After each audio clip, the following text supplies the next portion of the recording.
Hey everyone, welcome back. Today we're diving into something that's been making a lot of noise: Trump's 2025 stimulus plan, also called the American Worker Rebate Act. Now it's only 14 pages long, but don't let that fool you. Inside are some pretty major changes that could put actual cash back into your pocket. You might not have seen a single page of it, but I've gone through the entire thing, line by line. And in this video, I'm going to break down exactly what it says, how much money you might get, who qualifies, and a sneaky rule on page 7 that really flips everything. But before we get into that, I want you to do something fun. Drop a comment below and tell me one thing you'd do if an extra $600 showed up in your account tomorrow. Maybe it's a week's worth of groceries. Maybe it's a family pizza night. Or maybe it's gas money for a road trip. I read every comment, and it's always fun to see how differently people use the same check. So let's talk about what this bill actually is. Officially, it's called the American Worker Rebate Act of 2025. Some folks are calling it the Tariff rebate stimulus. It's basically Congress saying, let's take the money we collect from tariffs, and instead of dumping it into the giant federal sinkhole, let's actually recycle it back to families. That's the whole mission here. Pretty straightforward. The bill sets the baseline at $600 per adult and $600 per qualifying child. But here's the twist. It's not a hard cap. If tariff collections go higher than expected, your check could too. Think of it like a balloon tied to tariff revenue. If tariffs bring in more cash than forecasted, your rebate could float higher, maybe even $800 or more. That's a big difference from the pandemic checks, which were capped no matter what. Where's the money coming from? Only tariffs collected after January 20th, 2025. That's when Trump's new tariff schedule kicked in, so it draws a clean line. Old duties stay in the general fund. New ones fund the rebates. Treasury is even allowed to use projections instead of waiting for perfect data, which means payments can go out faster instead of getting stuck in bureaucracy.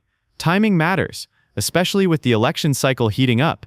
Now here's the part everyone wants to know. Who actually qualifies?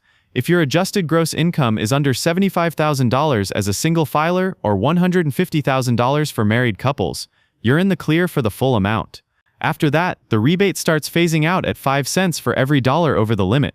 So if you're single and making $95,000, your $600 pretty much evaporates. Non-residents, dependents, estates, and trusts are all excluded. Basically, the money is targeted toward middle-income families where $600 really makes a dent. When might you see the money? That's where the bill gets clever. The Treasury will use your 2024 tax return to determine eligibility, since it's already processed. That way they can issue payments early in 2025, instead of waiting for new returns. And they've expanded the direct deposit rules. Any account that's received a federal payment since 2023 qualifies, whether that was Social Security, VA benefits, or a tax refund. That's a huge improvement and could cut down on those long waits for paper checks. Now remember that sneaky page 7 rule I teased? This one matters for retirees. If you didn't file a tax return in 2024, the IRS can go back to your 2023 return, and if you didn't file that either, they can pull data directly from your Social Security 1099 form. This is designed so seniors don't get left out like many almost did in 2020.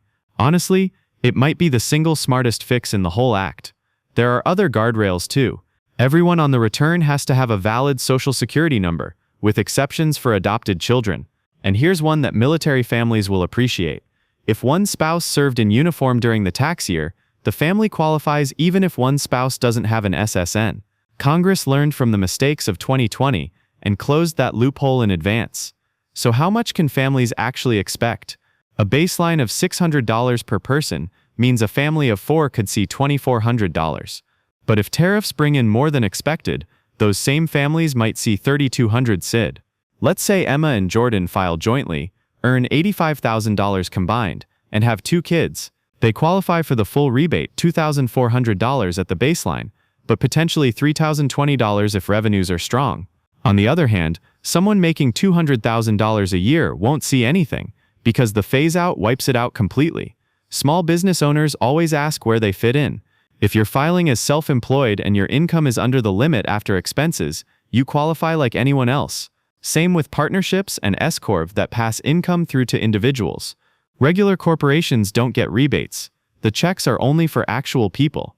For folks in U.S. territories like Puerto Rico or Guam, the Treasury will send a lump sum to local governments, and they'll handle distributing the rebates. That's important because so many Puerto Ricans don't file federal tax returns. Local systems will make sure people there aren't left out. Another protection worth noting, these rebates are shielded from garnishment, so they can't be taken to pay back taxes, student loans, or even overdue child support. That's controversial. Critics say it lets people dodge debts, but supporters argue families need this cash to keep the lights on. Either way, Congress sided with liquidity, so the money stays in your hands. Now here's something everyone should watch for. Whenever stimulus checks hit the news, scammers come crawling out of the woodwork. Treasury is not going to email you a link. They won't call you and ask for your bank details. They'll use the same channel as your last tax refund or Social Security payment. And within 15 days of issuing the payment, they'll mail you a notice with the details. If you're ever unsure, wait for that letter. The timeline is still a little fuzzy.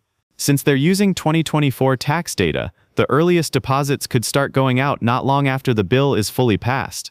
Congress gave Treasury until the end of 2026 to finish issuing payments, but if the pandemic checks taught us anything, the first wave usually comes fast, sometimes within weeks.